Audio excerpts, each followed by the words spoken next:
कवा होवाचा व सुमित्रा कापूस. कवा होती का आता खाली पडून आहे ना. हा हे का येत येत आहे व हो हे काय वेचून घ्या काढ. लागते अशा पाकऱ्या आहे कुठं कुठं कुठं बोंड उदकतच नाही भावांना आता. नाही नक्या येते हान जशा याला वेळ लागते. कापूस चिकटून आहे नख्याले.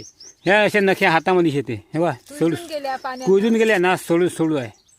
आणि काही काही कापूसही खराब होऊन आहे फेकून द्यावं लागते. काही यातूनही काही फायदा नाही. भावच नाहीत त्याले. कवडी मोल भाव येते भावांनो कापसाले.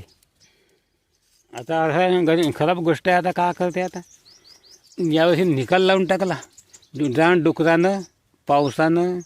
आणि भाव आहे म्हणते किती का किती आहे व किती आहे का माहित नाही मला. 8 आहे का 8.5 आहे का नाही सका.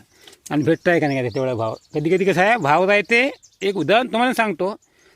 एक आता उदाहरण सांगतो. भाव 8,000 असला तिथला भेटते किती आम्हाला 7-7.5 भेटते भाव. कारण तर कापूस खराब आहे.